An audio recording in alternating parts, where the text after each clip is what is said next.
இன்றைக்கி வந்து வதக்காமல் தாளிக்காமல் எதுவுமே பண்ணாமல் எல்லா காயும் போட்டு ஒன்றா பிசைஞ்சு அப்படியே கூட்டி அடுப்பில் தூக்கி வச்சிட்டோம் அப்படின்னா சூப்பராக வந்து ரெடி ஆயிரும். இது எங்கள் ஆத்தா அடிக்கடி பண்ணுவாங்க. சூப்பராக இருக்கும். ரொம்ப குயிக்காக பண்ணிடலாம். இது எப்படின்னு சொல்கிறேன். அதுக்கு முன்னாடி வந்து பாசிப்பருப்பு இட்லிக்கு ஊற வச்சிடலாம். பாசிப்பருப்பு 1 டம்ளர், 1 டம்ளர் அளவுக்கு ப்ரௌன் ரைஸ். ப்ரௌன் ரைஸில் நிறைய வெரைட்டி இருக்குது.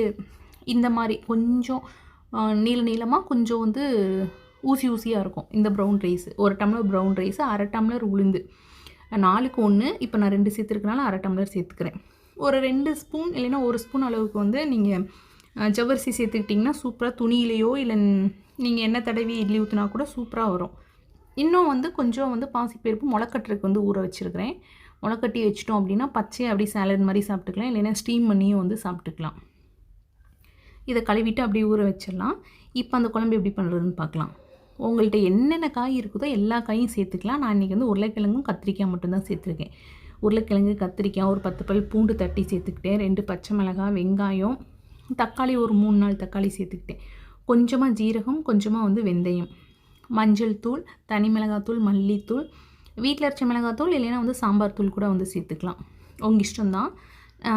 நல்லா காரத்துக்கு ஏற்ற மாதிரி தனி மிளகாத்தூள் சேர்த்துக்கோங்க. கொஞ்சம் காரமாக இருக்க மாதிரி இருந்தால் ரொம்ப நல்லாயிருக்கும். இதில் வந்து நீங்கள் விளக்கெண்ணெய், நல்லெண்ணெய், தேங்காய் எது வேணாலும் வந்து சேர்த்துக்கலாம்.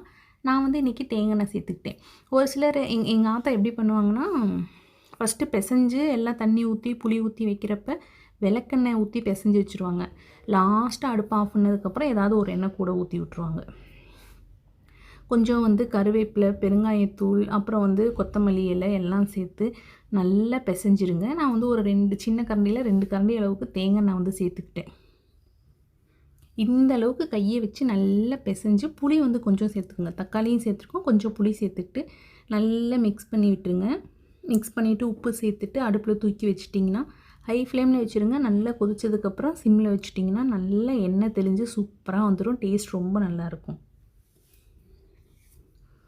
இப்போ வந்து ஊற வச்சாச்சு. இது காலையில் அரைச்சிட்டு அன்னைக்கு ஈவினிங் வந்து ஊற்றுனீங்கன்னா இட்லி சூப்பராக இருக்கும். தோசையும் இதில் வந்து பண்ணிக்கலாம்.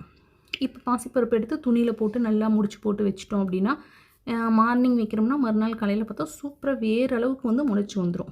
இப்போ நல்லா கொதிச்சிருச்சு. இப்போ தட்டு போட்டு க்ளோஸ் பண்ணி அடுப்பை வந்து சிம்மில் வச்சிடுறேன். இப்போ பாருங்கள் மேலே நல்லா எண்ணெய் தெளிஞ்சு உருளைக்கிழங்கு, கத்திரிக்காய் எல்லாம் வெந்து வந்துருச்சு. இது ஒரு மாதிரி ஸ்மெல் நல்லாயிருக்கும், டேஸ்ட்டும் ரொம்ப நல்லாயிருக்கும். அதுவும் நீங்கள் மண்சட்டியில் வச்சுட்டு நல்லா கொஞ்சம் ஆறுனதுக்கப்புறம் சாப்பிட்டிங்கன்னா சூப்பராக இருக்கும்.